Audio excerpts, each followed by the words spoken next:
Yunus.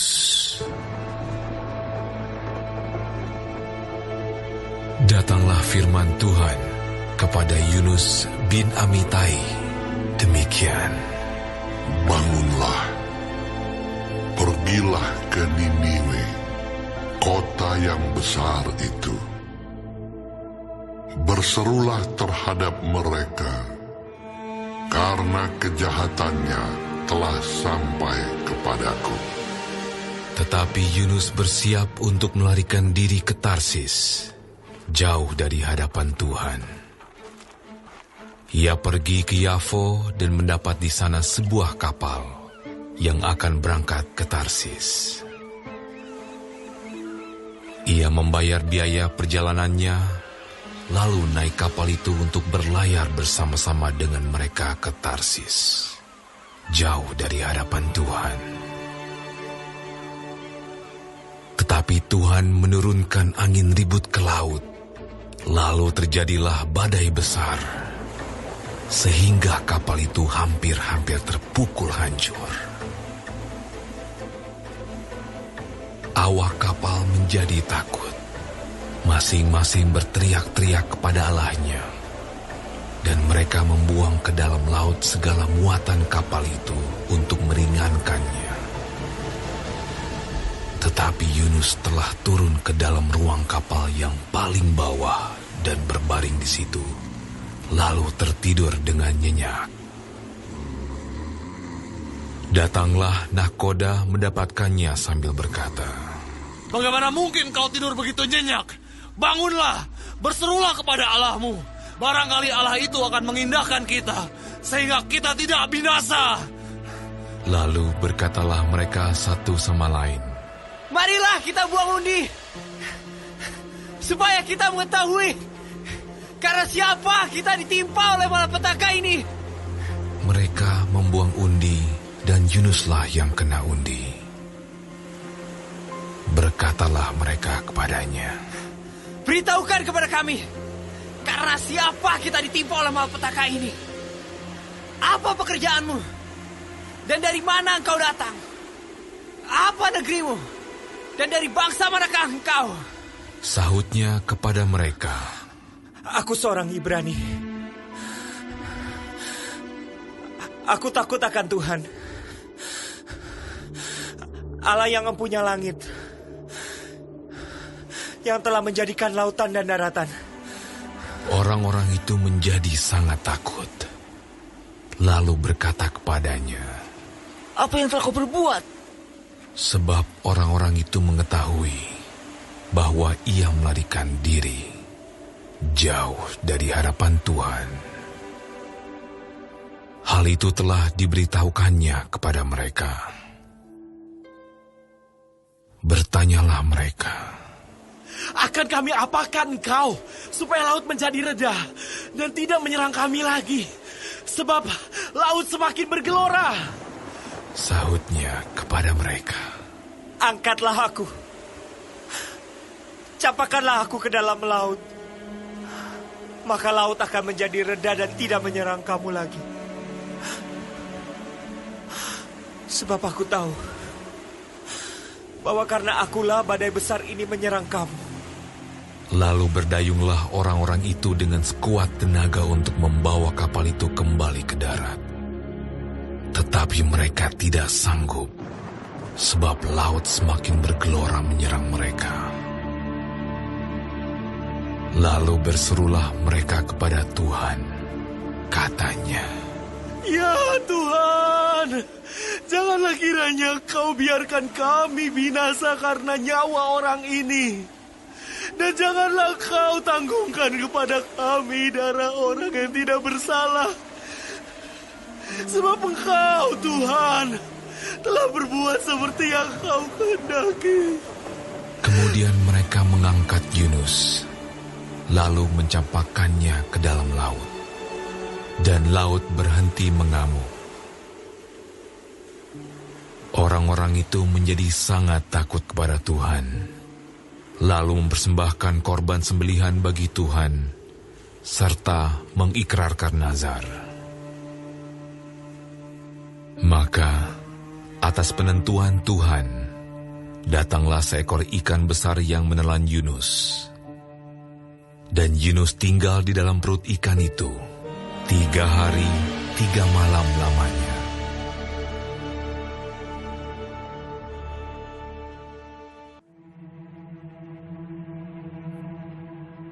Berdoalah Yunus kepada Tuhan, Allahnya, dari dalam perut ikan itu. Katanya, Dalam kesusahanku, aku berseru kepada Tuhan, dan Ia menjawab aku. Dari tengah-tengah dunia orang mati, aku berteriak, dan Kau dengarkan suaraku. Telah Kau lemparkan aku ke tempat yang dalam, ke pusat lautan. Lalu aku terangkum oleh arus air. Segala gelora dan gelombang-Mu melingkupi aku. Dan aku berkata, telah terusir aku dari hadapan mata-Mu. Mungkinkah aku memandang lagi bait-Mu yang kudus?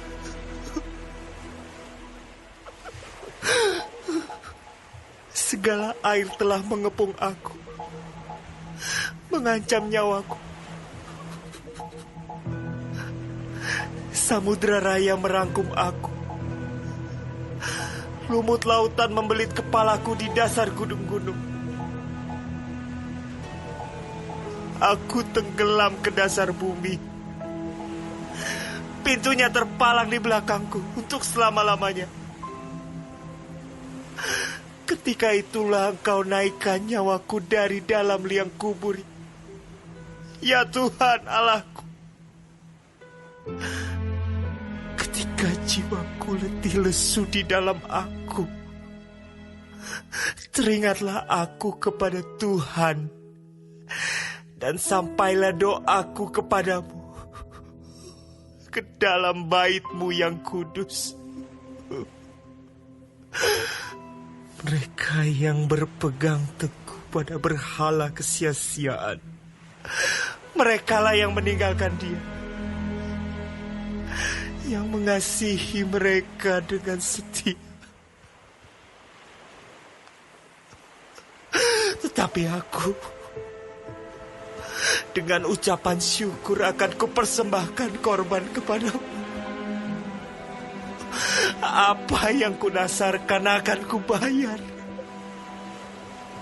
Keselamatan adalah dari Tuhan.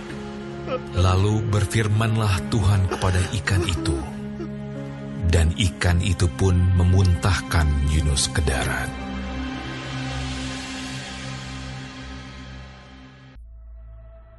Datanglah firman Tuhan kepada Yunus untuk kedua kalinya.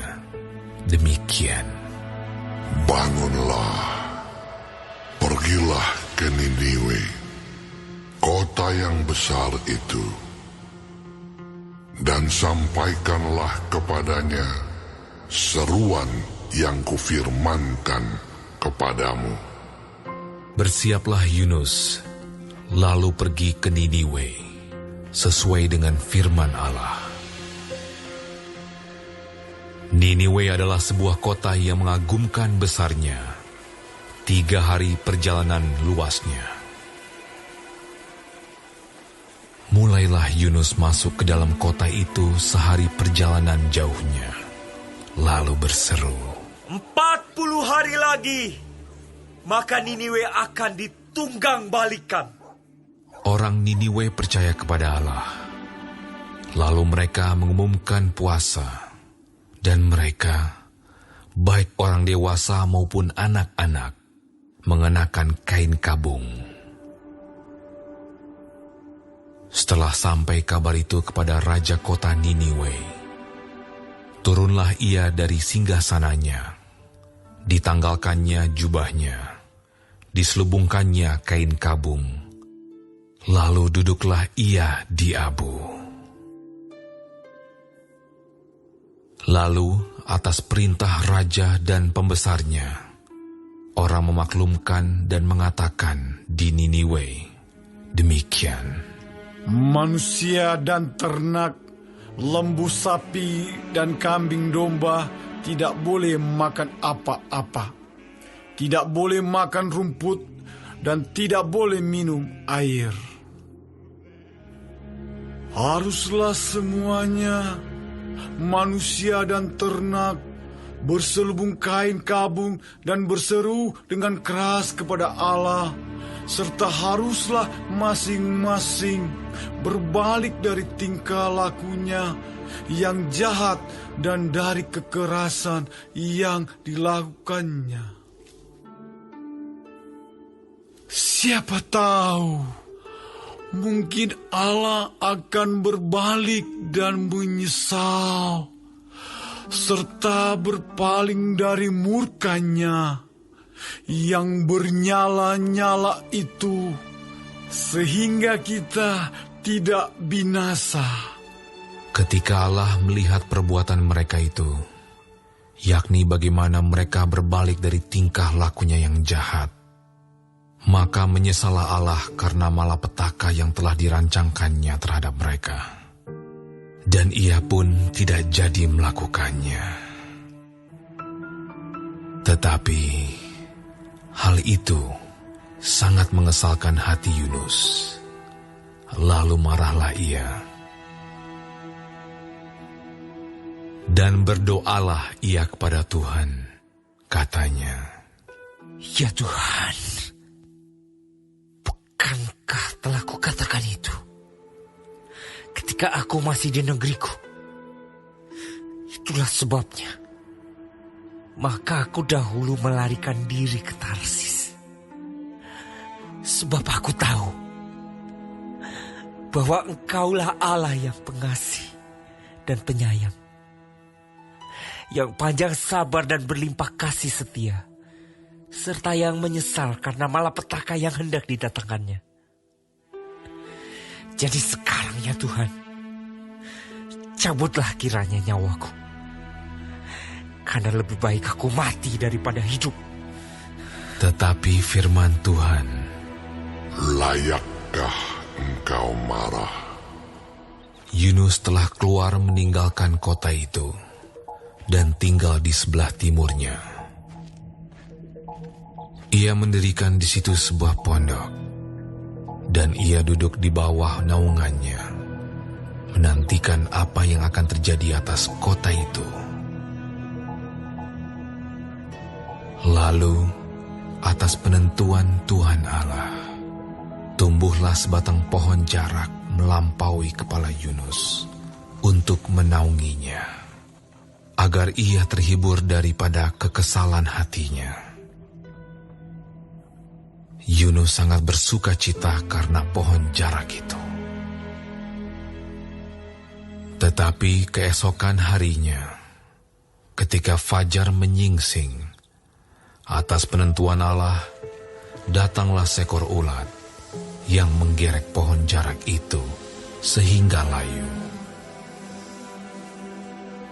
Segera sesudah matahari terbit, maka atas penentuan Allah, bertiuplah angin timur yang panas terik, sehingga sinar matahari menyakiti kepala Yunus. Lalu rebahlah ia lesu dan berharap supaya mati. Katanya, "Lebih baiklah aku mati daripada hidup." Tetapi berfirmanlah Allah kepada Yunus, Layakkah engkau marah karena pohon jarak itu? Jawabnya, "Selayaknya lah aku marah sampai mati." Lalu Allah berfirman, Engkau sayang kepada pohon jarak itu, yang untuknya sedikit pun engkau tidak berjerih payah, dan yang tidak engkau tumbuhkan, yang tumbuh dalam satu malam, dan binasa dalam satu malam pula. Bagaimana tidak aku akan sayang kepada Niniwe, kota yang besar itu, yang berpenduduk lebih dari 120.000 orang, yang semuanya tak tahu membedakan tangan kanan dari tangan kiri, dengan ternaknya yang banyak.